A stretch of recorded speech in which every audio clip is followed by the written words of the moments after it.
లేఖన భాగము దీవించండి. ప్రకటన గ్రంథం 21వ అధ్యాయము మరి 1 నుంచి 8 వచనాలు చదివినాం. మీరే నీ మాటలు మాకు వినిపించండి ప్రభువా. మీ రక్త ప్రోక్షణ కిందకు వస్తున్నాం. ప్రతి ఒక్కరం కూడా మరి ఆరాధనలో ఆత్మతో సత్యముతో ఆరాధించడానికి మాకు కూడా సహాయం చేయమని ముందున్న సమయాన్ని అంతటిని మీ చేతులకు అప్పగిస్తూ సమస్త మహిమా ఘనత ప్రభావాలు మీకు ఆరోపిస్తూ యేసునామమున స్తోత్రములతో సమర్పించడికి వేడుకొనుచున్నాము తండ్రి. ఆమేన్. ప్రియమైన వారలారా, అందరూ బైబిల్ పల్లవి పాడదాము. గ్రంథ వాగ్దానములన్నీ నావి, గ్రంథ వాగ్దానములన్నీ నావి, ప్రతి అధ్యాయము వరుస వచనము తన దివ్య ప్రేమ వాగ్దానంబులు, గ్రంథ వాగ్దానంబులన్నీ నావి. Every promise in the book is mine, every chapter, every verse, every line, all the blessing of love divine, every promise in the book is mine. కాబట్టి దేవుడు వాగ్దానము ఈ సంవత్సరం ఇచ్చినది 5లో ఉంది.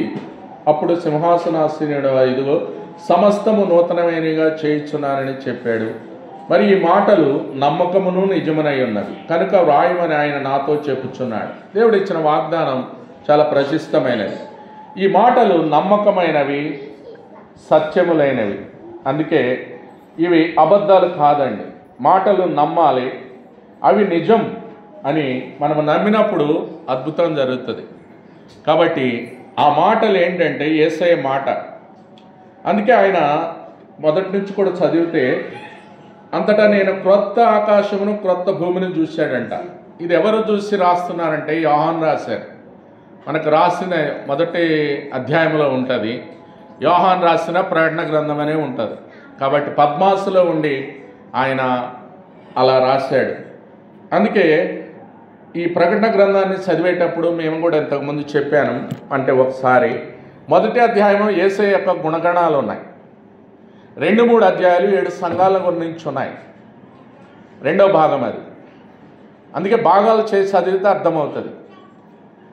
తర్వాత 4-5 కూడా పరలోకంలో జరిగే విషయాల గురించి ఉన్నాయి. 3వదిగా మొదటిది దేవుని యొక్క గుణగణాలు ప్రకటించాడు యోహాను, అంటే పద్మాసు దీపంలో. 2వది సంఘాల గురించి, 3వది పరలోకంలో జరిగే విషయాల గురించి రాశారు. 7 నుంచి కూడా 19 దాకా శ్రమలు ఉన్నాయి. శ్రమలు అంటే సంఘములో 7 బోరులు ఉన్నాయి, 7 పాత్రలు ఉన్నాయి, 7 ఇంకేముంటాయి ముద్రలు, 7 ముద్రలు, 7 పాత్రలు, 7 ఈ ఎత్తినప్పుడు సంఘాలు ఏం జరుగుతాయనే చెప్తారు. ఆ శ్రమల గురించి రాశారు. 4. 5వదిగా మీరు ప్రకటన గ్రంథం ఆయన 1000 ఏళ్ల పరిపాలన ఉంటుంది 20వ అధ్యాయంలో. చివరిగా 21-20 జరిగేది ఏంటంటే 1000 ఏళ్ల పరిపాలన వచ్చిన తర్వాత 21-22 తర్వాత జరిగేది ఈ 2 అధ్యాయాలు కూడా. కాబట్టి ప్రియమైన అది గమనించి మనం చదివినప్పుడు అర్థమవుతుంది. అందుకే ఇది మేము ఎందుకు చదివించామంటే 1:3 ప్రకారం చూడండి. ప్రకటన గ్రంథం 1వ అధ్యాయం 3వ వచనంలో సమయము సమీపించినది కనుక ఈ ప్రవచన వాక్యములు చదువువాడును వాటిని విని ఇందులో వ్రాయబడిన సంగతులు గైకొను వారును ధన్యులు. యోహాను రాస్తూ దేవుడు ఇచ్చిన ఈ వాక్యాన్ని గురించి 2వ వచనం దేవుడు తన దేవుని వాక్యమును గుర్చి యేసుక్రీస్తును సాక్ష్యమును గుర్చి తాను చూసినంత మట్టుకు సాక్ష్యం ఇచ్చాడు. అందుకే సాక్ష్యం అనగా నీ కంటితో చూసింది, నీ చెవితో విన్నదే చెప్పాలి. తాను చూసినంత మట్టుకే సాక్ష్యం చెప్తున్నాడు. ఇది అందుకే 21 ఇప్పుడు చదివాం. ఇది నిజము, సత్యం అంటున్నాడు. తాను ఏదైతే కంటితో చూశాడో, తాను ఏదైతే చెవితో విన్నాడో అది మాత్రమే ఆయన చెప్తున్నాడు. ఈ వాక్యము యేసుక్రీస్తు సాక్ష్యమును గుర్చి తాను చూసినంత మట్టుకు సాక్ష్యం ఇచ్చాను. సమయము సమీపించింది. సమయం సమీపించిందంటే ఆ సమయం ఎప్పుడు అర్థమైందో మనకు తెలియదు. మనం ఎప్పుడు పోతామో మనకు తెలియదండి. సమయం సమీపించిందంటే అర్థం అది. ఆ సమయం మనం ఎప్పుడు పోతామో నాకు తెలియదు, మెలకువకుండి ప్రార్థన చేసి ప్రతి ఒక్కరు సిద్ధపడాలని ఆ మాటకు అర్థం. సమయం సమీపిస్తుంది కనుక ఈ ప్రవచన వాక్యాలు చదువువాడును, అందుకే నేను చదవమన్నా. ఇప్పుడు మీరు కూడా చదివినారు. చదువువారును, రెండోది వినువారును. ఇప్పుడు మీరు వింటున్నారు. ఇందులో రాయబడిన సంగతులు గైకొను. మూడోది ఆ తెగ అంటే వినాలా, ఏం చేయాలా? వినాలా, చదవాలా, మూడోదిగా ఈ మూడు చేసిన వారు ధన్యులంట. ఇది ఎవరు చేయాలంటే చేయని వారు ఏమవుతారు? ఇప్పుడు ఈ మూడు చేస్తే ధన్యులని బైబిల్ చెప్తుంది. నువ్వు చదవాలి, కొంతమంది చదవమంటే చదవలేదు, నేను చూశాను. అంటే చదవమంటే ఏముందిలే లైట్కి తీసుకుంటారు.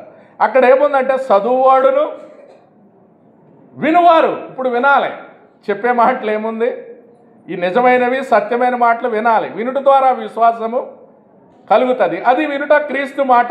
ఏది పడితే అది జరగదు. మరి అనేకమైన మాటలు వినుట ద్వారా మనకేమి కలగదు. కానీ మూడోదిగా వినాలి, గైకొనాలి. గైకొనడం అంటే చెప్పిన మాటలు నెమరు వేసుకోవాలి. అందుకే వాక్యము ఎద్దు గడ్డి వేసినప్పుడు నెమరేసి పండుకొని ఎలా తింటుందో మనం వాక్యం వినాలా, తినాలి, ఏం చేయాలా? నెమరు వేయాలి. మూడు చేయాలా. నువ్వు కూడా ఏం చేయాలా? వినాలా, మూడోది తినాలి. ఇప్పుడు ఒకసారి 3 సార్లు తింటలేదండి మనం, ఏమన్నా తింటున్నావా లేదక్క? మరి 3 సార్లు అది తింటున్నప్పుడు వాక్యం ఎన్నిసార్లు తినాలి? అది తినాలి కదా 3 సార్లు. అందుకే వాక్యం వినాలా, తినాలా, గైకొనాలి, నెమరు వేయాలా. అంటే నెమరు వేయటం అంటే అర్థం ఏంటి?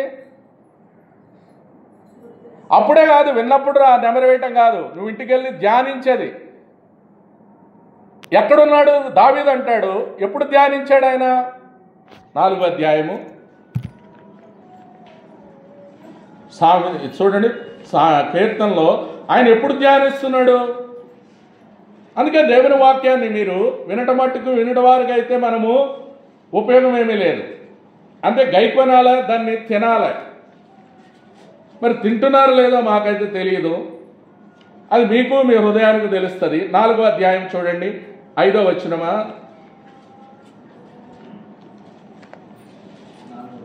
4వ వచనం బ్రదర్. భయము నుండి పాపము చేయకుడి. ఎక్కడుండగా? పడకల మీద ఉండగా.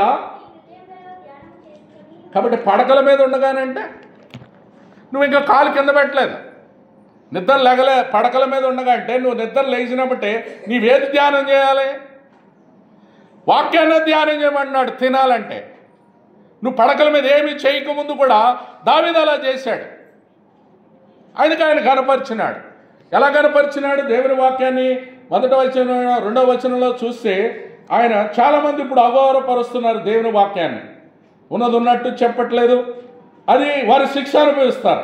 ఎప్పుడైనా సత్యాన్ని సత్యంగా చెప్పకపోతే అది వారు అనుభవించే తీరుతారు. ఎవరైనా దేవుని వాక్యాన్ని ఎప్పుడు అవమానపరచకూడదు. అందుకే 2వ వచనం చూడండి, నల్లారా ఎంతకాలము నా గౌరవం అవమానంగా మార్చెదరు, ఎంతకాలం వ్యర్థమైన దాన్ని ప్రేమించెదరు. ఇవన్నీ నరులు చేస్తున్నారు. అబద్ధమైన వాటిని వెతుకుతున్నారు, అబద్ధమైన ఆయన గౌరవాన్ని అవమానపరుస్తున్నారు, వ్యర్థమైన దాన్ని ప్రేమిస్తున్నారు, అబద్ధమైన వాటినే వెతుకుతున్నారు. మరి ఇలా వెతికినప్పుడు దేవుని నామానికి ఏం మహిమ కలుగుతుంది? అందుకే ప్రియమైన వాళ్ళారా, మన ప్రథమ స్థానం గౌరవపరచడం అంటే ఆయన ఆజ్ఞలు, ఆయన సత్యవాక్యాన్ని విన్నదన్నట్టు ఏదైతే చెప్పాడో ఆజ్ఞలు పాటించడమే గౌరవించటం. అంతే కదా అన్న. ఇప్పుడు తల్లిదండ్రులను గౌరవించడం అంటే ఏం చేస్తారు పిల్లలు? అమ్మా, ఇప్పుడు తల్లిదండ్రులను గౌరవించండి అని ఒక ఆజ్ఞ ఉంది. అంటే పిల్లలు ఏం చేయాలి? ఇప్పుడు గౌరవించడం అంటే వాళ్ళ మాట వినాలి. అది ఇప్పుడు యేసయ్యను నువ్వు గౌరవించాలంటే ఆయన మాట వినాలా? మరి ఆయన చెప్పింది వింటున్నామా? నువ్వు విన్నప్పుడు గౌరవించినట్టు కాదండి, అవమానపరిచినట్టే ఆయన నామాన్ని. అందుకే నా నామాన్ని ఎంతకాలం మీరు అగౌరవపరుస్తారు? ఎంతకాలం అంటే అర్థం ఏంటి అన్నా? కాలం అంటే ఎప్పటి నుంచి? ఇప్పుడు నేను రక్షించబడ్డది 89 అనుకోండి, 89 డిసెంబర్ 2వ తారీఖు. ఇప్పటికి ఎన్ని సంవత్సరాలు? ఇప్పుడు నాకు 54 వస్తున్నాయి అన్న. నేను రక్షించబడితే 89 అంటున్నాను. అంటే ఎన్ని సంవత్సరాలు? ఎంతకాలము? 35 సంవత్సరాలు అయింది. 36వ సంవత్సరం. అంటే 36 సంవత్సరాల నుంచి కూడా కాలాన్ని నేను ఎత్తపరుస్తున్నానా, ఉపయోగిస్తున్నానా? ఎంతకాలం అగౌరవపరుస్తారంటే నువ్వు ముందుతో ఆయనకు అవసరం లేదు. ఎప్పుడుదంటే మరి నువ్వు రక్షించబడ్డ డేట్ ఎప్పుడో నీకు తెలుసు కదా, మీరు రక్షించబడ్డ డేట్ తెలుసు కదా. ఆ రక్షించబడ్డ డేట్ కాడి నుంచి నీ దేవుని నామాన్ని అవమానపరుస్తున్నావా, గౌరవిస్తున్నావా, దేవుని ఆజ్ఞలు పాటిస్తున్నావా, లేదా ఆయన మాట వింటున్నావా? విన్నప్పుడు అది గౌరవం. నా నామాన్ని ఎంతకాలం అగౌరవపరుస్తారంటే అర్థమేంటి? ఎంతకాలం అబద్ధమైన వాటిని వెరుగుతారు? ఎంతకాలము అంటే నువ్వు నిజమే మాట్లాడలేదు. ఎంతకాలం అంటే అర్థమేంటి? నరులారా, ఎంతకాలము నా గౌరవాన్ని మార్చేదరు? ఎంతకాలము వ్యర్థమైన దాన్ని ప్రేమిస్తారు? ఎంతకాలం అబద్ధమైన వాడిని వెతుకుతారు? ఏ పనులు వెతకటము, అబద్ధమైనవి అగౌరవపరచటము. అందుకే ప్రియులారా, మనము దేవుని ఆశీర్వాదాలు పొందలేకపోతున్నాం. అందుకే దేవుని నామాన్ని అవమానపరచకూడదు. గౌరవించాలంటే ఆయన మాట వినుట శ్రేష్టము. బలుల అర్పించుట కంటే యెహోవా మాట వినుట శ్రేష్టము. నువ్వు బలులు అర్పించేది కాదు, ఆయన మాట వినుట శ్రేష్టం. నీకు ఆశీర్వాదం వస్తుంది తప్పకుండా. వినాలి, వినుట వల్లనే విశ్వాసం కలుగుతుంది. అందుకే వినుట క్రీస్తు మాట, ముసలం మాటలు కాదు. ముసలం ముచ్చట్లు అనేకమైన వింటాం, కానీ వినుట దేవుని మాటను గురించి నువ్వు వింటే నువ్వు, నీ కుటుంబము ఆశీర్వాదం. అందుకే వినువారు, గైకొనువారు, ఇంకా చదువువారే మొదట. కాబట్టి అందుకే చదివించాం, చదవాలా. వాక్యాన్ని చదవమన్నప్పుడు చదివి, ఆయన పడకల మీద ఉండగానే ధ్యానం చేస్తున్నాడు దావీదు. ఆయన లెక్క ముందు ఏమి చేయకముందే వాక్యాన్ని ధ్యానిస్తున్నాడు. మరి నీ సంగతి మన సంగతి ఒకసారి ఆలోచించుకోవాలి. ప్రియమైన వాళ్ళారా, గౌరవిస్తున్నారా వాక్యాన్ని? తింటున్నారా? వింటున్నా అంటే తినాలా? 3 గుర్తుపెట్టుకోండి ఎప్పుడైనా జీవితంలో. తినాలా, వినాలా, నెమరేస్తే అర్థం అవుతుంది. లేకపోతే ఏమవుతుంది? నెమరు వేయలేకపోతే ఏమవుతుందండి? ఆవు గడ్డి మేసిన తర్వాత ఏం చేస్తుంది? పండుకొని రాత్రంతా నెమరు వేస్తుంది. మరి అది కూడా నువ్వు పడకల మీద లేచి నువ్వు కూడా అదే చేయాలి పండుకున్న తర్వాత. అందుకే ఆయన నీతో పండుకున్నప్పుడు నీతో ముచ్చటిస్తాడు, నిద్రపోతున్నా నీతో ఉంటాడు. ఎల్లకాలం దేవుడు మనతో ఉంటాడు. ఆయన ఎప్పుడు కునుకడు, నిద్రపోడు. మన దేవుడు ఎప్పుడు ఆయన కునుకడండి, నిద్రపోడు. నిన్ను నన్ను ఎప్పుడు చూస్తూనే ఉంటాయి. కాబట్టి అనుదినము, అందుకే ఇక్కడ ప్రియమైన వాళ్ళ ఆరాధించడానికి వచ్చిన నువ్వు నేను కూడా ఆయన నామాన్ని గౌరవపరుస్తున్నావా, అవమానపరుస్తున్నావా, ఎలాగుంది ఒకసారి చూసుకొని. అందుకే ఇక్కడ 21లో చూస్తే, అంతటా నేను క్రొత్త ఆకాశమును క్రొత్త భూమిని, మొదటి ఆకాశం మొదటి భూమి గతించిపోద్ది, ఇదిలో ఉండదు. నూతన ఆకాశం నిత్యత్వంలో జరిగేదాని గురించి చదువుతున్నాడు. కాడ మొదలైంది. Thank you brother. నేను ఎక్కడికో వెళ్ళిపోతున్నాము, ఇది బ్రేక్ లేకుండా వెళ్ళిపోతుంది. అందుకని నేనేమంటున్నా ప్రియులారా, సాగరం లాంటిది సంసారం అంటే జీవితం అనేది భార్యాభర్తల మధ్య ఎలాంటిది? ఇది అక్కడ సాగరం లేదంట, సముద్రం ఇక్కడ లేదంటే ఈ లోకంలో పడే బాధలు లేవు, శ్రమలు లేవు, కష్టాలు లేవు, ఇరుకులు లేవు, ఇబ్బందులు లేవు, ఈ ఆశలు లేవు, కోరికలు లేవు, ఏమీ అక్కడ నీకు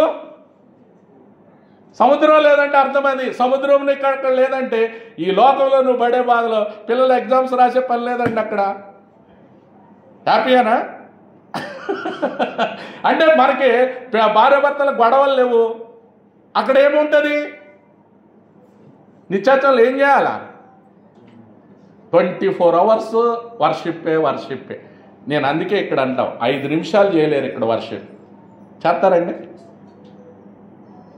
నువ్వు 5 నిమిషాలు ఇక్కడ చేయలేను, 24 గంటలు ఏం చేస్తావు వర్షిప్? 24/7 వర్షిప్ చేయాలా?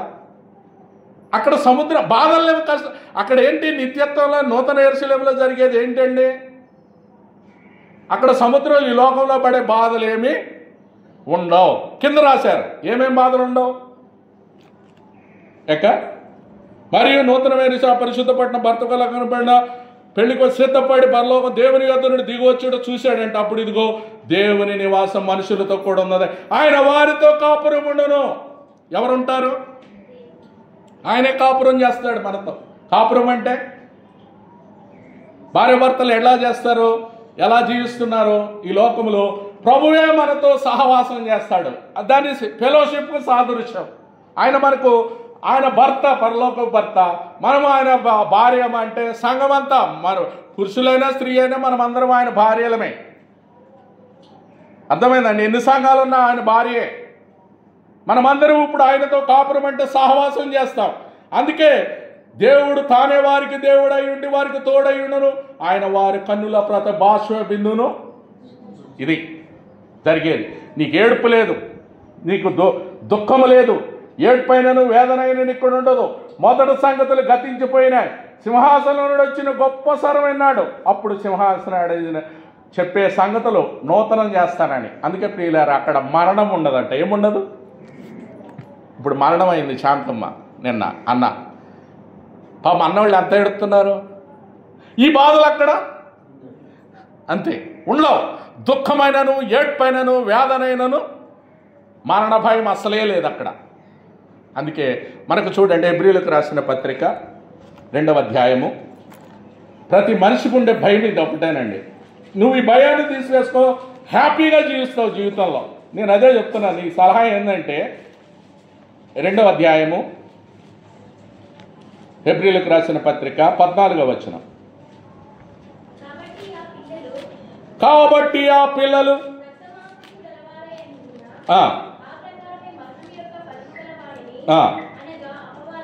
అపవాదిని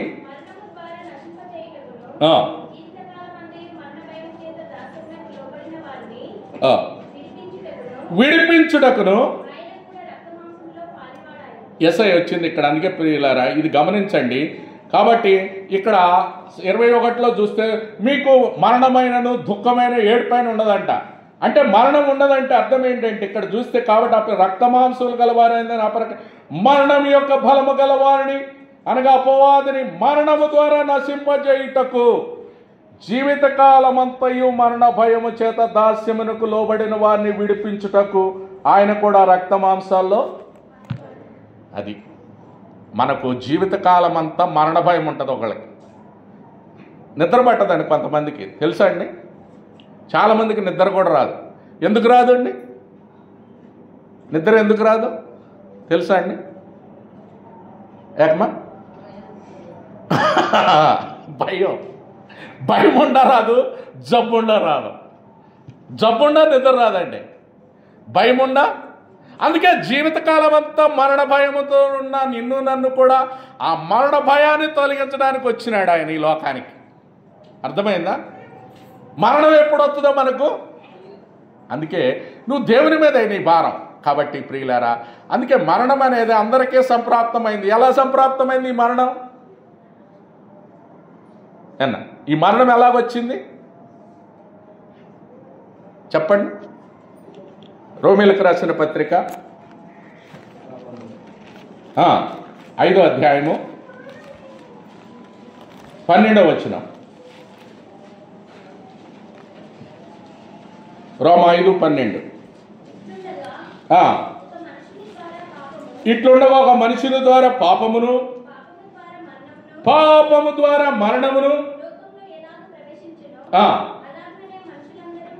అలాగనే మనుషులందరూ మరణం అందరికీ.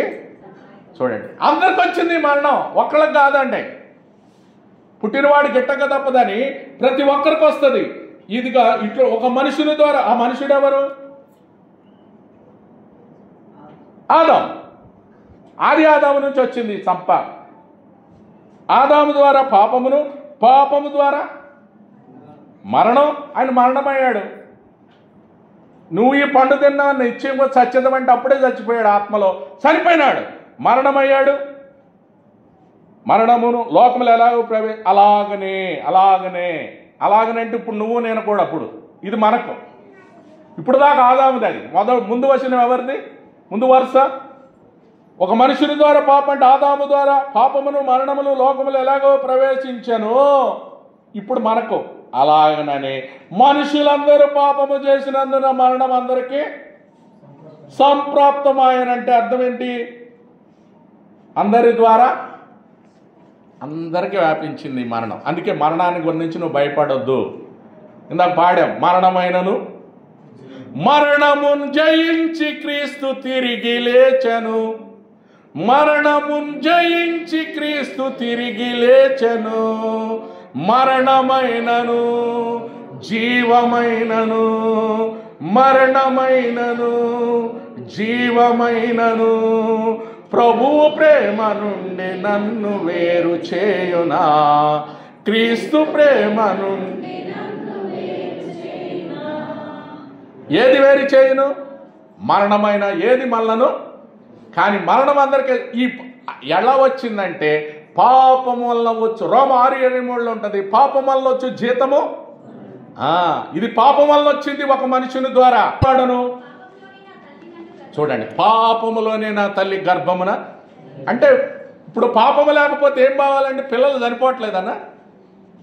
ఏం బ్రదర్, పిల్లలు చనిపోతున్నారు లేదా? పాపం లేక చనిపోకూడదు. పాపం లేకపోతే ఎవరు? మరి తల్లి గర్భంలో చిన్నపిల్ల పిండాలుగా చనిపోతారు, పిల్లోళ్ళు అయినట్టు చనిపోతున్నారు, 10 ఏళ్ళకి 5 ఏళ్ళకి చిన్నపిల్లలు కూడా చనిపోతున్నారు. మరి పాపం లేకుండా ఎట్టుంది? పాపం లేకపోతే ఎవరు చనిపోకూడదు, అందరు జీవించాలా. అర్థమైందండి? అందుకే పాపం అనేది తల్లి గర్భంలో నుండి వచ్చింది, అదే వారసత్వంగా వచ్చింది పాపం. ఈ మరణం అందరికీ సంప్రాప్తమైంది. పాపం వల్ల వచ్చు జీతము మరణము. అయితే రోమ 6:23 చూడండి, దేవుణ్ణి ఆరాధించడానికి ఇది కారణం. మరణము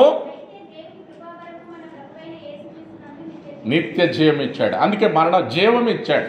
ఆ జీవం వచ్చిన వారికి నిత్య జీవం వరాన్ని ఇచ్చాడు.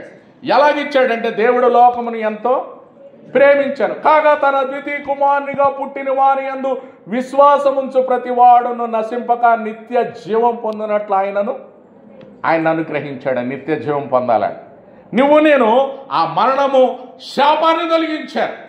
అందుకే మీరు చూడండి, పాత నిబంధన శాపముతో ముగించారు, కొత్త నిబంధన ఆశీర్వాదంతో ముగించారు.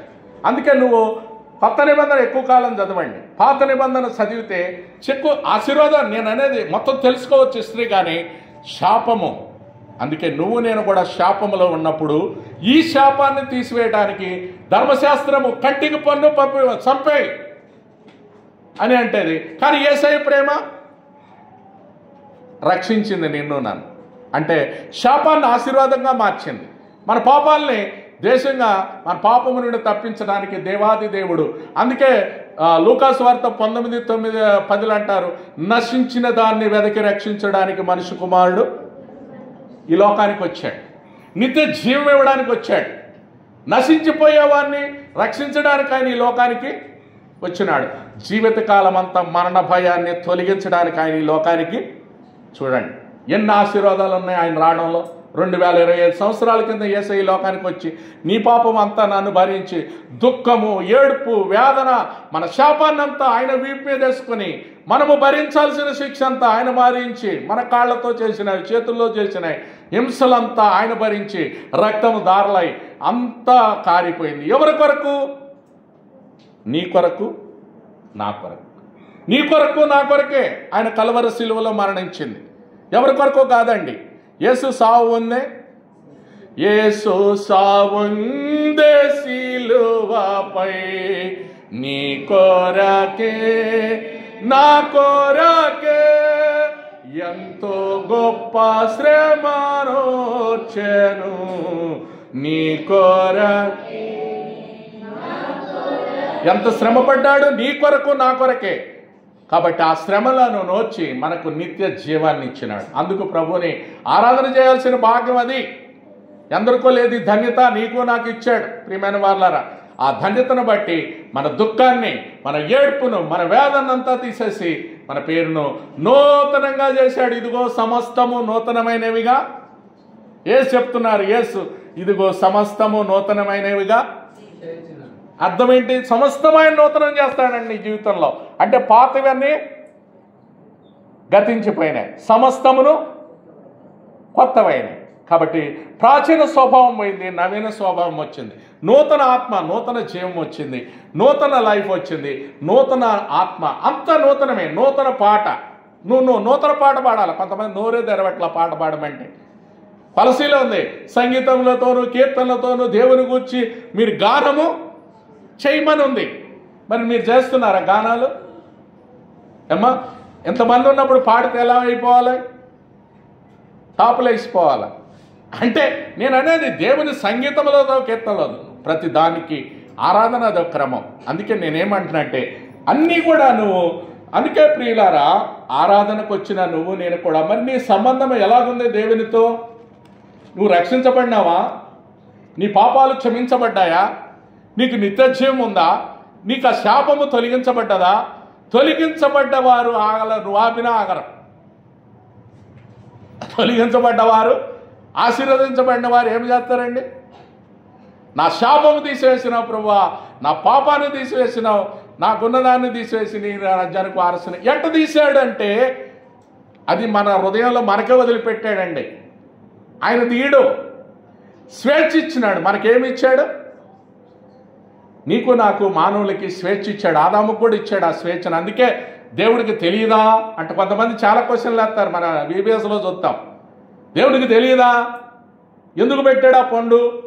స్వేచ్ఛ ఇచ్చినాడండి. ఆ స్వేచ్ఛ నీకు నాకు కూడా ఇచ్చాడు, స్వతంత్రం. నువ్వు తినొద్దా తినకూడదు అనేది రెడీ చేసి పెట్టాడు, రెడీమేడ్గా భోజనాలు. ఇప్పుడు అన్నీ చేసి ఆ టేబుల్ మీద పెట్టినప్పుడు తినొద్దా తినాలా అనేది నువ్వు చూసుకోవాలి నిర్ణయం. ఇచ్చిన స్వేచ్ఛ. తింటే తెలుస్తుంది నీకు రుచి, తినకోకుండా ఏమి. ఇప్పుడు నేను తిన్నాను, నాకు తెలుస్తుంది, నేను ఆరాధిస్తా.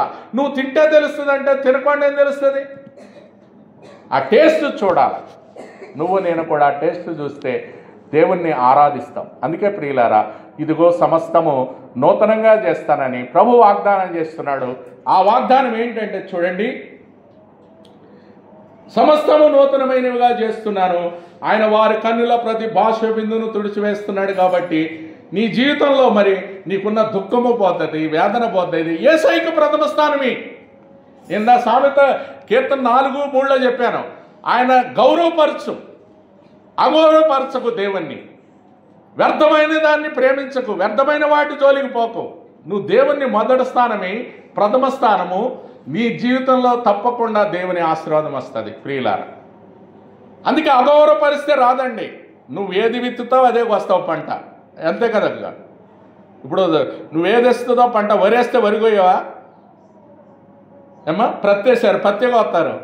మరి నువ్వు విత్తనం ఒకటేసి పంట ఒకటి రావండి, ఆడ నుంచి వస్తుంది నీకు. నువ్వు లెగిసిన కాడి నుంచి చేసేది పాపము. నువ్వు ఇష్టానుసారంగా అబద్ధాలు ఆడి, అందుకే ఆ లిస్టులో ఉన్నవాళ్ళు అర్హులు కాదని ఉంది. ఏ లిస్టు మీరు చూడండి, ఈ లిస్టు 8వ వచనం చూడండి,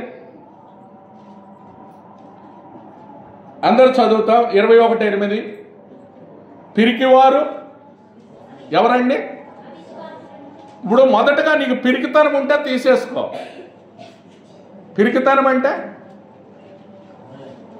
భయం, భయపడటమే పిరికితనం. ప్రధానికి కరెంటు పోయినా భయపడతారు కొంతమంది. చీకటి అంటే భయం. అంటే పిరికితనం ఉండకూడదు జీవితంలో. చిన్నపిల్లలైనా పెద్దలైనా మన జీవితంలో ఎలా ఉండాలా? ఇదిగో ధైర్యం తెచ్చుకొనుడి నేనే అంటాడు ప్రభు. భయపడవద్దు దేనికి, పిరికితనం ఉండొద్దండి అసలు. పిల్లలు కూడా చిన్నప్పటి నుంచి ఎలాగ ఉండాలమ్మా? మంచిగా చదవాలా పిల్లలు, ఇంగ్లీష్లో మంచిగా చదవాలి మన బిడ్డలో. అర్థమైందండి? మీకు ఇంగ్లీష్ రాతే భవిష్యత్తు లేదురా పిల్లలకి. మేము అదే చెప్తున్నాం, చిన్ననాటి నుంచి ఏమి నేర్చుకోవాలా? మంచి ఇంగ్లీష్ ఫ్లూయెంట్ మాట్లాడండి, స్కిల్స్ నేర్చుకోండి, రాజ్యాంగం చదవండి. దేవుడు అసలు మనకి ఈ లోకంలో ఏది ఎదురుండదు. అందుకే చిన్నప్పటి నుంచి మంచిగా చదవండి, లేకపోతే హింసపడతాం. మన జీవితంలో పిరికితనం ఉండకూడదు. రెండోది అవిశ్వాసం కూడా ఉండకూడదు. అవిశ్వాసం అంటే విశ్వాసం కానిదే. విశ్వాసం ఏంటి అమ్మా? మొత్తం చూస్తున్నారు, ఎవరు చెప్పట్లేదు, నోరు తెరవట్లేదు అన్నా. నమ్మకమే. నమ్మకం అంటే విశ్వాసం. విశ్వాసం అంటే నమ్మకం. ఏంటిది? ఇది బాగుంది. ఎలా సిస్టర్? విశ్వాసం అంటే నమ్మకం, నమ్మకం అంటే విశ్వాసం. మరి నమ్మకం అంటే ఏంటి, విశ్వాసం అంటే ఏంటి? అది అది చెప్పాల. Thank you brother. కాబట్టి నువ్వు కంటితో ఏదైతే చూడలేదో చూసి నమ్మేదేంటి? నమ్మకం. రెండుకి చాలా తేడా ఉంది. అర్థమైందా బ్రదర్? నువ్వు కంటితో చూసి నమ్మేది నమ్మకం. నాకు చూపించి నమ్ముతానంటారు. ఏది?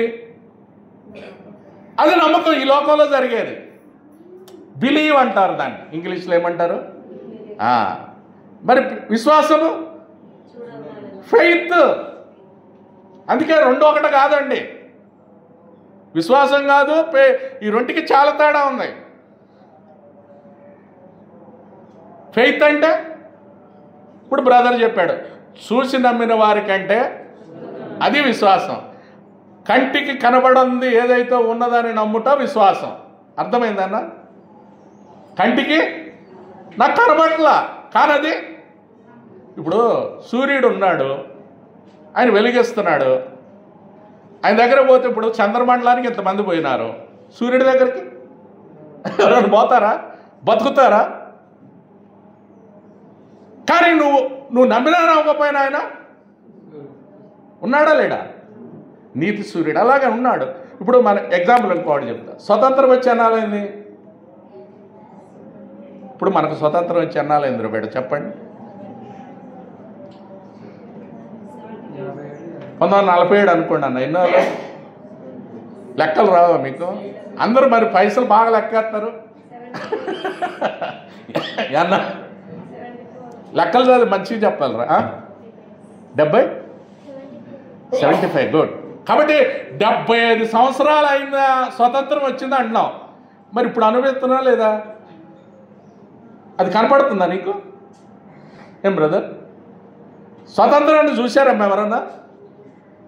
మరి దాన్ని అనుభవిస్తున్నా లేదా? మరి దేవుడు ఉన్నాడంటే నమ్మడం ఫెయిత్. అందుకే నేనంటున్నా, ఎబ్రి 11:1 ప్రకారం ఏమంటారు? అదృశ్యమైనవి ఉన్నవనుటకు రుజువని. అదృశ్యమైనవి ఉన్నవనుటకు రుజువే ఫెయిత్ అని. అందుకే విశ్వాసము లేకుండా దేవునికి ఇష్టడై ఉండుట అసాధ్యమండి. నువ్వు ముందుగా, అందుకే నేనేమంటున్నా అంటే, నీ హృదయంలో యేసయ్యా అని నమ్ము. నమ్మడం అంటే మళ్ళీ అదే, నమ్మడం అంటే ఒకటే అంటున్నారు. నమ్మడం అంటే విశ్వాసం అంటున్నారు, విశ్వాసం అంటే నమ్మకం అంటున్నారు. ఏదంటారు ఏదంటారు చూడు, పాడిందే పాడరా? పాడిన పాటే. ఈ వచ్చిన కాడి నుంచి ఇదే పాట పాడతాడు. వీడికి ఏదే పాట రాదు అనుకుంటా అంటారు. లేచిన కాడి నుంచి ఏం పాడతాడు? పాడిందే పాడుతుంటాడు. ఇంకేమంటారు? పాత పాట ఇదంతా, పాతదే కదా అంటే పాతదంటే. కాబట్టి నేనేమంటున్నా అంటే ప్రియులారా, బిలీవ్ అనేదానికి ఫెయిత్ అనేదానికి చాలా డిఫరెంట్ ఉంది. అందుకే 11:1 ఎబ్రి చదవండి.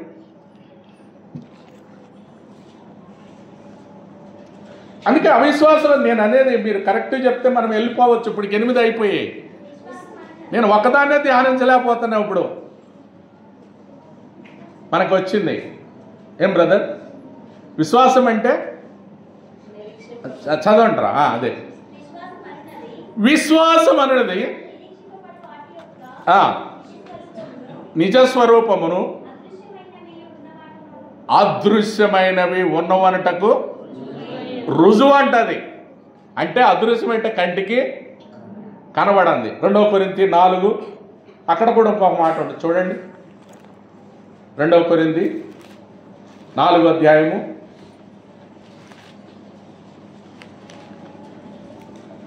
అదృశ్యమైనవన్నీ ఏమంటారు?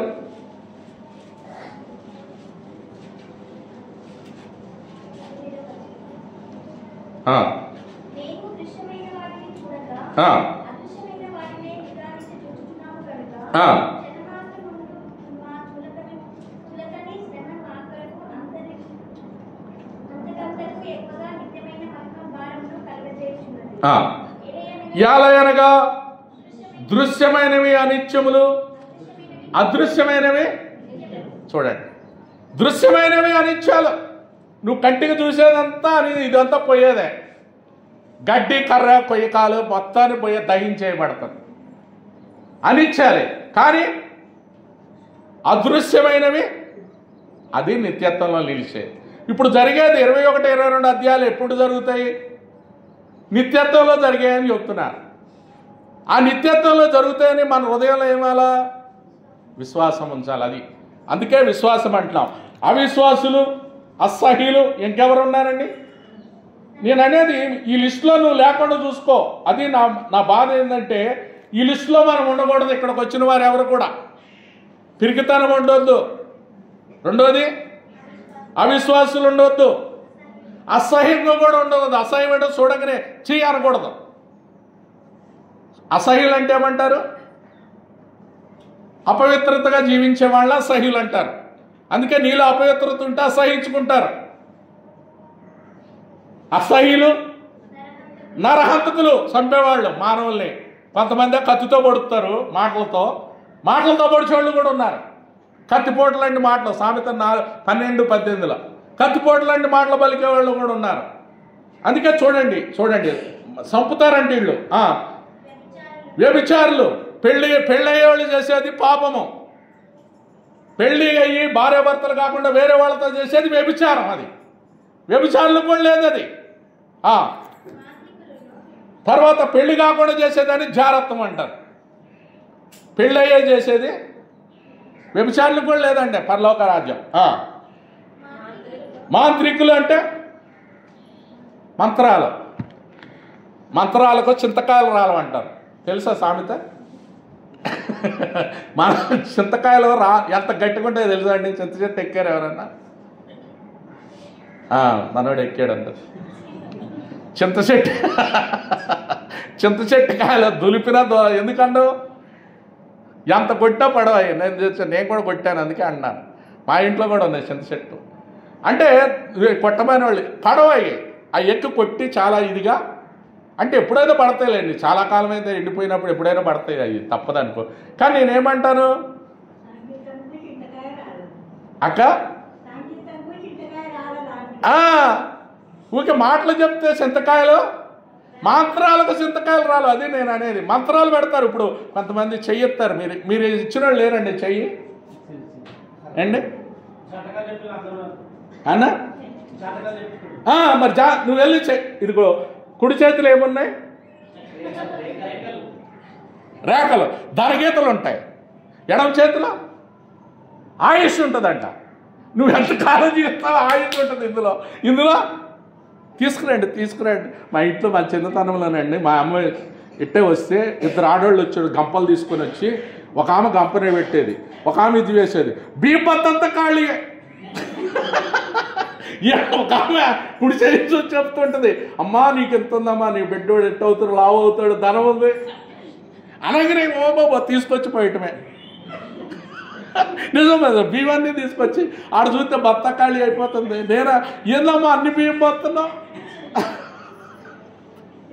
నిజం.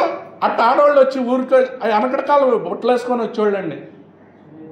వచ్చేసి సోది చెప్తాము అనేవాడు ఒకళ్ళు అనేవాడు. అమ్మా వచ్చేవారు. అట్ట ఖాళీ చేసి వెళ్ళిపోయేవాళ్ళు.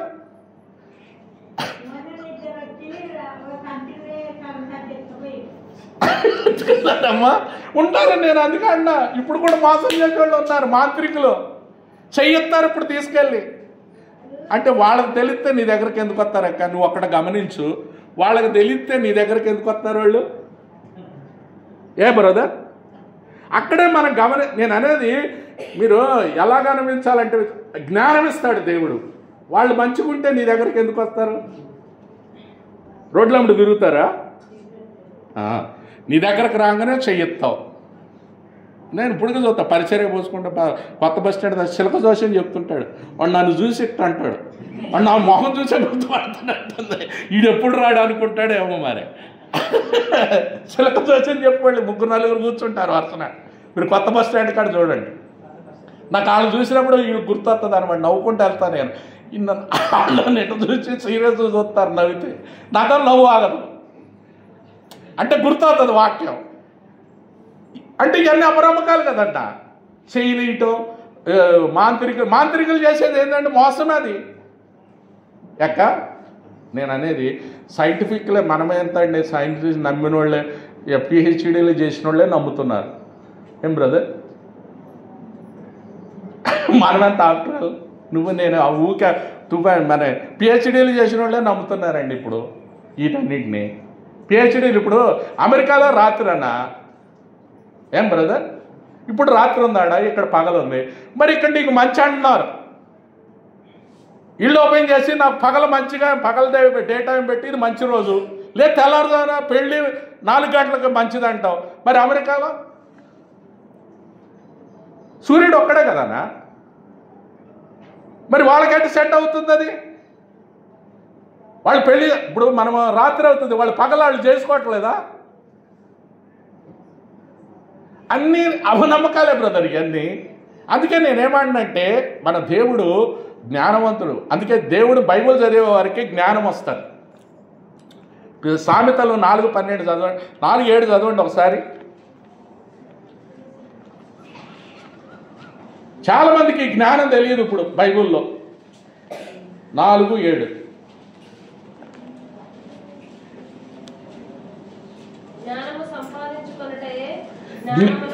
జ్ఞానము సంపాదించుకొనుటయే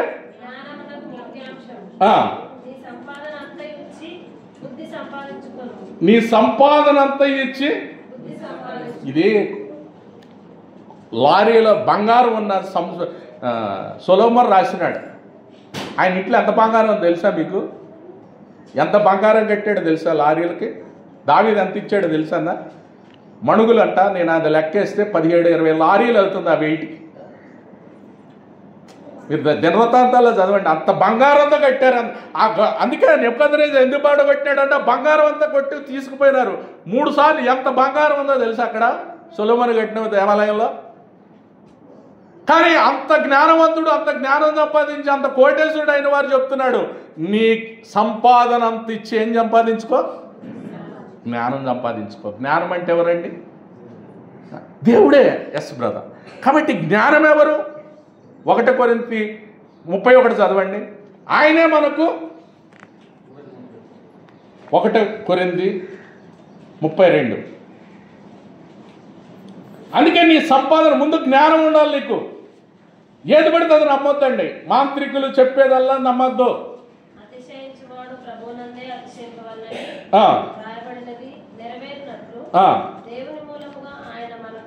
చూడండి, దేవుని మూలంగా ఏమి ఇచ్చాడు? జ్ఞానము, నీతియు. ఎన్ని ఇచ్చాడు చూడండి అక్కడ. నీ అతిశయం అది ఉండాలా. నీ సంపాదన ఇచ్చేంత పని ఏది కొంటున్నారు ఇప్పుడు అందరూ చీరలో బంగారాలు. ఇప్పుడు నేను ఆశ్చర్యపోతాను, బంగారం పెట్టుకోద్దండి మన సాహసంలో నేను చూస్తాను. మన సాహసంలో బంగారం అయితే పెట్టుకుంటే తప్పు అంటున్నారు. బంగారం పెట్టుకుంటే తప్పు అని ఎవరు అంటున్నారు? పెట్టుకో, నువ్వు బంగారం పెట్టుకో. కానీ చీర ఖరీదని తెలుసా అండి? ఏమ్మా, చీర 50,000 పెట్టుకుంటావు, నువ్వు బంగారం పెట్టుకో అంటే అర్థం ఏంటి బ్రదర్? అంటే బంగారం పెట్టుకో తప్ప? బంగారం ఎందుకు ఇచ్చాడు?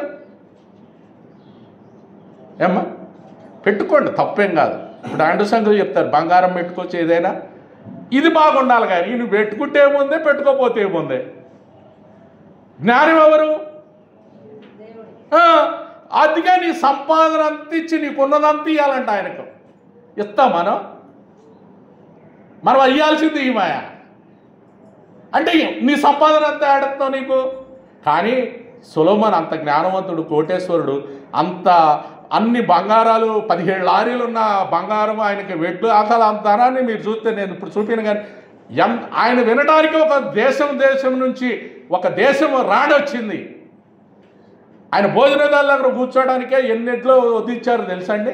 రోజుకి ఎన్నిట్లు వధించేవాళ్ళు? మనం ఒకటి పోయటానికి వాళ్ళ సోదరులు పడతాం.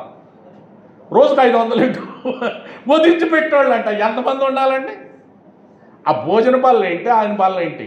అందుకే నేనేమంటున్నానంటే సొలొమోను 3000 సామెతలు రాశాడు. ఆయన చెప్తున్నాడు, ప్రియమైన వాళ్ళారా, చిన్నపిల్లలు మీరు జ్ఞానం సంపాదించుకోవాలి. ఏమమ్మా? నీ సంపాదన అంత ఇచ్చి జ్ఞానము. అందుకే జ్ఞానం వస్తే యేసయ్య జ్ఞానం, యేసు ఈక్వల్ టు జ్ఞానం. అతిశయించువాడు ప్రభువునందు అతిశయించాలి. ఆయనే మనకు నీతిమంతుడు ఆయనే, ఇంకెవరు లేరు. అంటే నీతి కూడా ఆయనే, పరిశుద్ధుడు ఆయనే, ఇంకెవరు? ఈ 4 ఎవరికే సంబంధించినవి కావు. అందుకే ఆయన్ని బట్టి మనకు ఆరోపిస్తుంది. మన స్వనీతిపై నీతి రావాలి. నా నీతికి ఆధారమగు దేవా నేను మొరపెట్టినప్పుడు నాకు మన నీతి ఎవరు? అందుకే నీతిమంతుడు ఆయనే, ఒక్కడు కూడా లేడు. మనమందరం అనీతిమంతులే. పరిశుద్ధుడు ఎవరు లేరు, ఆయనే. అందుకే అలాంటి అతిశయం ఉంటే ప్రభువునందు అతిశయించు. కానీ నీకేమున్నాలో ఈ లిస్టులో ఉండొద్దు. నా బాధ అది. మాంత్రికులని చేయి చూపించకెవరికి? మాంత్రికులకి ఏమి లేదు, పరలోక రాజ్యం లేదు. ఇంకెవరండి? ఆఖరికి చదవండి, అది మనం ఆరాధన చేద్దాం. విగ్రహారాధికులు. విగ్రహారాధికులు అంటే అమ్మా ఏది విగ్రహాలు? ఇప్పుడు విగ్రహాలు పెట్టింది కూడా తినటం తప్పు అంటున్నారు. మన అనిపోతే బైబిల్ స్టడీకి పోయినా తోడేలగూడలో ఆమెంది, నేను విగ్రహాల గురించి చెప్పాను. విగ్రహాలకు వచ్చినప్పుడు పెర్గమ సంఘంలో వచ్చింది యెజ్బెల్, విగ్రహాలకు వేది పెట్టింది తినొద్దని చెప్పి చేసినాక అక్కడ నేను చెప్పిన దాంట్లో మరి ఆమెకేమైంది, అయిపోయినాక వచ్చి అన్నా మరి ఏం చేయాలా అంటే అడుగుతున్నారంట ఆమె తినమని. ఇప్పుడు తెలియకుండా నేను ఒకటే అన్నా, నీకు తెలియకుండా తింటే తప్పేమి? ఇప్పుడు నాకు తెలియదన్నా, నాకు తెలియకుండా పెడితే తింటే తప్పేమి? నాకు కానీ నీకు తెలిస్తే రెండు ఉన్నాయి అక్క. ఇప్పుడు అక్కడ పూజ చేసినారు, ఇది ప్రసాదము అని నీకు పెట్టారనుకో, తినకూడదు. అప్పుడు శాపం వస్తుంది నీకు. ఎప్పుడు వస్తుంది? నీకు తెలియకుండా జరిగిన దానికి ఏమి రాదండి. కొంతమంది ఇప్పుడు ప్రార్థన కూడా ఎట్లా చేస్తారు తెలుసా? అయ్యా తెలిసి తెలియకుండా చేశాను, క్షమించిన ఆయన. ఇది వచ్చే అబద్ధమే. నాకు తెలిసి మీరేమన్నా అనుకోండి అండి, తెలిసి తెలియకుండా చేస్తారు అక్క తప్పు. ఏమ్మా ఒక మాట చెప్పండి, ఇప్పుడు నాకు తెలియకుండా నేను తప్పు చేస్తానా? ఏంటి ఆ మాట అడగడం ఏంటి అసలు? అది నాకు అట్ట అడిగితే చాలా బాధ వేస్తుంది హృదయంలో. తెలియకుండా ఎట్లా తప్పు చేస్తాను? అసలు తెలియకుండా చేస్తే నీకు ఎంతగా నీకు అసలు శిక్ష కాదు నీకు. అది దేవుణ్ణి నేను శిక్షించడం, దాన్ని నీకు సమస్య లేదు. తెలియకుండా చేసిన దానికి మనకే సంబంధము లేదు. మరి నువ్వేదో ఒప్పుకోవాలా? నువ్వు చేసింది ఒప్పుకోవాలి. అది నువ్వు చేసిందే ఒప్పుకోవాలా. నిజమైన ఒప్పుకోవాలంటే అర్థం ఏంటండి? ఇప్పుడు మన హృదయంలో నాకు తప్పు చేసిన ఏదో నాకు తెలుసండి, నాకు తెలియకుండా ఏమీ ఉండదు అది. అందుకే నా హృదయంలో ఏముండకూడదు? దోషారోపణ ఉండకూడదు. 1 యోహాను పత్రిక అది చదవండి, చదివి మనము ఆరాధనకు వెళదాం. 1 యోహాను పత్రికలో దోషారోపణ నీ హృదయం నీ మీద చేయకూడదండి. 3:18 చిన్నపిల్లలారా, మాటతోనూ సత్యముతోను కాక క్రియతోనూ సత్యముతో ప్రేమింతుము. ఇందువలన మనము సత్య సంబంధంలో ఎరుగుదము. దేవుడు మన హృదయం కంటే అధికుడై సమస్తము ఎరిగి ఉన్నాడు కనుక మన హృదయము, ఇది గమనించండి, ఏ ఏ విషయములలో దోషారోపణ చేయును ఆయా విషయములో ఆయన ఎదుట మన హృదయమును. అది ఇక్కడ క్లియర్గా రాశాడు. ఏ ఏ విషయాల్లో దోషారోపణ చేస్తుందో నీ హృదయం. 3:20 మళ్ళీ చదవండి ఒకసారి. 19-20 కలిసి ఉన్నాయి తెలుగులో. ఏ ఏ విషయాల్లో మన యందు దోషారోపణ చేయును ఆ విషయాలు ఆయన ఎదుట మన హృదయమును నువ్వు సమ్మతిపరచుకోవాలా. దోషారోపణ చేసిన పాపాన్ని, ఏదైతే పాపం చేసావో నీకు తెలిస్తే అది సమ్మతపరుచుకొని 21 అందరూ చదువుదాం. ప్రియులారా, మన హృదయము చేయని ఎడల, చూడండి, దోషారోపణ చేయకపోతే ధైర్యమే కదా నీకు. దోషారోపణ చేస్తేనే బాధ. అందుకే తెలిసి తెలియకుండా అనేది మాట కాదు, ఎక్కడో వింటారు ఈ మాట. ఎక్కడో ఎవరో అండి ఉంటారు, తెలిసి తెలియకుండా చేస్తే క్షమించు ప్రభువా. ఇక అదే తెలిసి తెలియకుండా చేయరు పాపం. అందుకే ఎరిగి పాట ఎందుకు రాశారు? ఇవన్నీ సియోను గీతాలు. నేను అంటాను, ఒక వచనం మీరు ఒక వచనం చదివితే జీవితాంతం ఇదేనండి అనకూడదు. కానీ ఎరిగి చెడిపోతారు కొంతమంది, చేయకూడదని పాట పాడతాం. మరి ఎరిగి చెడిపోతుంది, యేసు నీ గాయము రేపాం. తప్పు, అది పశ్చాత్తాపంతో అడగాలను. మన హృదయం ఏం రావాలండి? అందుకే దోషారోపణ చేయకూడదు మన హృదయం. ఇప్పుడు నా హృదయం నా మీద దోషారోపణ చేస్తే సంపతిపరుచుకో. నీ సహోదరుని మీద కూడా నువ్వు అలా జీవిస్తున్నావంటే నీకు సమాధానం ఉండదు. నీ హృదయము దేంట్లో దోషారోపణ చేద్దావు అది సంపతపరుచుకుంటే ధైర్యంగా జీవిస్తాం. అలాంటి ధైర్యంతో ఉన్నప్పుడు మనకు విగ్రహారాధన ఏం చేయదు. విగ్రహారాధన అంటే దేవునికి ప్రథమ స్థానం కాకుండా మన జీవితంలో ఉండేవి కూడా విగ్రహాలు అన్నారు. దేవుని కంటే ఎక్కువ ప్రేమించేది కూడా విగ్రహమే బైబిల్ ప్రకారం. ఏదో పూజిస్తే కాదు కట్టడాలు, అది అసలు దాని జోలికే మనకు సంబంధం లేదు. మనం వెళ్ళాం కూడా ఆడకి. వెళ్తారండి? మనకెందుకు దాని జోలి? అందుకే ప్రియమైన వారు మనకు అందుకే విగ్రహారాధికులు. లాస్ట్లో ఉంది ఏంటండి? అబద్ధికులు. అబద్ధాలు ఆడతారా? నీళ్ళు తాగినట్టే వాటర్ తాగుతారు చూడండి. దారా ఇంత అబద్ధాలు ఆడితే మరి ఎట్ట వస్తుంది? అందుకే అబద్ధికులు అందరూ ఎక్కడికి పోతారు? అగ్ని గంధకంలో మండు. ఇది రెండవ. అందుకే మరణం ఉందండి ప్రియులారా. రెండవ మరణం అంటే అర్థం ఏంటండి? మొదటి మరణం ఉంది, రెండవ. మరి నువ్వు మొదటి మరణానికి పాత్రలు అందరం. ఇప్పుడు నువ్వు శాంతమ్మ నేను చనిపోయింది, మొదటి మరణం. ఆమె నిత్యత్వంలో ఉంది. ఇప్పుడు యేసయ్యని నమ్మారు కాబట్టి. మరి నువ్వు ఉంటావా? అందుకే ఒక్కసారి పుడితే 2 మరణాలు, 2 సార్లు పుడితే 1 మరణం. నీకు 1 మరణమా 2 మరణాలా? అందుకే రెండవ మరణం ఏ హాని చేయదంటే నీ పేరు ఎక్కడ ఉండాలి? ఉందా? లేకపోతే ఇప్పుడైనా యేసయ్యను ప్రభువా నేను పాపిని ప్రభువా అని 1:9 ప్రకారం మన పాపాలను మనము ఒప్పుకొని నీడల ఆయన నమ్మదగిన వాడు నీతిమంతుడు కనుక మన పాపములన్నింటినీ క్షమించి సమస్త దుర్నీతి నుండి పవిత్రునిగా యేసు రక్తము ప్రతి పాపము నుండి. కాబట్టి ప్రియమైన మరలారా అలాంటి పరిశుద్ధత ఇస్తాడు దేవుడు. మన పాపాలు క్షమిస్తాడు, మన పేరు జీవగ్రంథంలో ఉంటుంది.